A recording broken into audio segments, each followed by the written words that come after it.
Hi வணக்கம். இன்றைக்கி என்ன லன்ச்சு பிரேக்ஃபாஸ்ட்ன்றதை பார்க்கலாங்களா வாங்க. அதுக்கு தேவையான பொருள்களை நான் ரெடி பண்ணி வச்சாச்சு. என்னென்ன இருக்குதுன்றது பாருங்கள். பிரேக்ஃபாஸ்ட்டுக்கு தேவையான மாவு கரைச்சி வச்சாச்சு. அடுத்தது நேற்று வச்ச ரசம் கொஞ்சம் மிச்சம் இருக்குது, அதை ரெடி பண்ணி வச்சுக்கிட்டேன். அடுத்தது கருப்பு சென்னா வச்சுருக்கேன். நெக்ஸ்ட்டு புளி கரைச்சல். அந்த புளியில் மஞ்சத்தூளும் உப்பும் போட்டு கரைச்சி வச்சுருக்கேன். நெக்ஸ்ட்டு பார்த்திங்கன்னா வெங்காயம், தக்காளி, பச்சை மிளகாய், கருவேப்பிலை.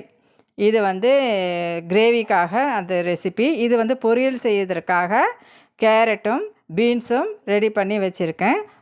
வாங்க இந்த டிஷ்ஷு நம்ம என்ன செய்யலான்றதை பார்க்கலாங்களா வாங்க. இப்போ நான் அரிசி வேக வச்சாச்சு. அது சாதம் வடிக்க போகிறேன். இப்போது சாதம் இது பொன்னி அரிசி தான் நான் வாங்கியிருக்கிறேன். நியூவாக வாங்கின அரிசி இது. இதை ஃபஸ்ட்டு சாதம் வடிச்சிக்கலாம் வாங்க.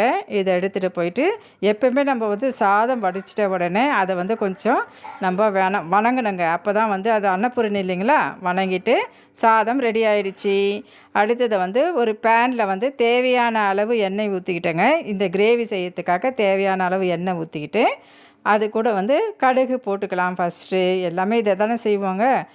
கடுகு போட்டுக்கலாம். இப்போ நான் ஆனியனும் டொமேட்டோவும் கட் பண்ணி வச்சுருக்கேன். ஃபஸ்ட்டு நம்ம ஆனியன் எடுத்து போட்டுக்கலாம். போட்டு அந்த ஆனியன் நல்லா வதங்கட்டும். அது கூட நான் பச்சை மிளகாய் ஒரு 5-6 நீட்டாக கட் பண்ணி வச்சுருக்கேன். அப்புறம் கருவேப்பிலை இருக்குது. இதுதான் இப்போ வதக்கிடலாம். ஃபஸ்ட்டு இதை இந்த ஸ்டெப்பை நம்ம முடிச்சிடலாம் வாங்க. இது நல்லா வதங்கிடுச்சு. இதுக்கு கூட நம்ம என்ன சேர்க்க போகிறோன்னா பச்சை மிளகாயை நீட்டாக கட் பண்ணி வச்சுருக்கிற பச்சை மிளகாயை சேர்த்துக்கலாம். கூடவே நம்ம கருவேப்பிலையும் சேர்த்து கொஞ்சம் நல்லா வதக்கி எடுத்துக்கணுங்க. இப்போ தேவையான அளவு நம்ம கொஞ்சமாக உப்பு போட்டும் வதக்கலாம். சரிங்களா. இந்த ஆனியன் நல்லா வதங்கட்டும். கொஞ்சமாக சேர்த்து உப்பு போட்டுக்கலாம். இப்போ நான் இந்த கிரேவிக்கு தேவையான உருளைக்கிழங்கு, கத்திரிக்காய், சுண்டைக்காய். இந்த சுண்டைக்காய் யார் யாருக்கு பிடிக்குன்றதை கமெண்ட்டில் சொல்லுங்கள். எனக்கு ரொம்ப இந்த சுண்டைக்காய் ரொம்ப பிடிக்குங்க. இது எனக்கு கிடைச்சிது. அதனால் சுண்டைக்காய், கத்திரிக்காய் போட்டு கிரேவி வைக்கலாம்னு சொல்லிட்டு ரெடி பண்ணி வச்சுட்டேன். இப்போ தக்காளி போட்டுக்கலாம் வாங்க. கட் பண்ணி வச்சுருக்கிற தக்காளி நான் ஏற்கனவே ஒவ்வொரு வீடியோவில் நான் சொல்கிறது தான்.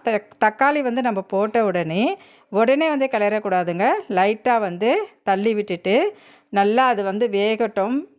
வெந்த பிறகு நம்ம லைட்டாக குத்தி விடணும். இது மாதிரி நம்ம ப்ரெஸ் பண்ணி விட்டோம்னா அந்த தக்காளியும் வெங்காயமும் சேர்ந்து டேஸ்ட்டு நம்மளுக்கு கொடுக்கும். அதுக்கு கூடவே வெங்காயம் தக்காளி கூடவே நம்ம என்ன பண்ணணும், தேவையான அளவு மிளகாய் தூளை போட்டுக்கணுங்க. ஏன்னா குழம்பு கொதிக்கும் போது மிளகாய் தூள் போட்டோம்னா குழம்பு கொஞ்சம் மிளகாய்த்தூள் வாசனை வரும். அதனால் நம்ம எண்ணெயிலேயே போட்டு வெங்காயம் தக்காளி கூடயே வதக்கிட்டோம்னா அந்த வாசனை வராது. இப்போ நம்ம கட் பண்ணி வச்சுருக்கிற உருளைக்கிழங்கு, கத்திரிக்காய், சுண்டைக்காயை நான் கொஞ்சமாக கீறி வச்சுருக்கேங்க.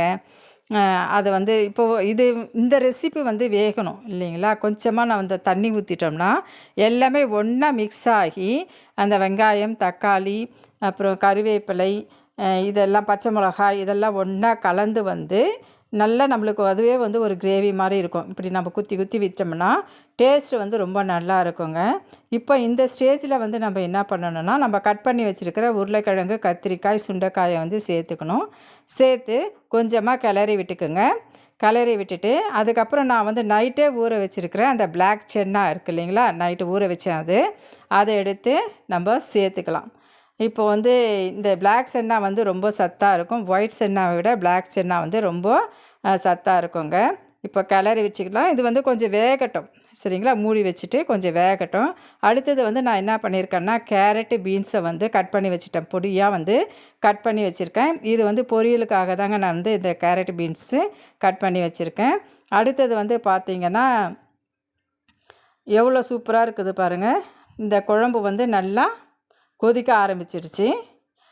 நல்லா கொதிக்குது. இந்த கொதிக்கிற ஸ்டேஜில் நம்ம என்ன செய்யணுன்னா நம்ம கரைச்சி வச்சுருக்கோம் இல்லையா புளி கரைச்சல், அந்த புளி கரைச்சலில் நான் மஞ்சத்தூள், உப்பு போட்டு நல்லா கரைச்சி தனியாக எடுத்து வச்சுக்கிட்டேங்க.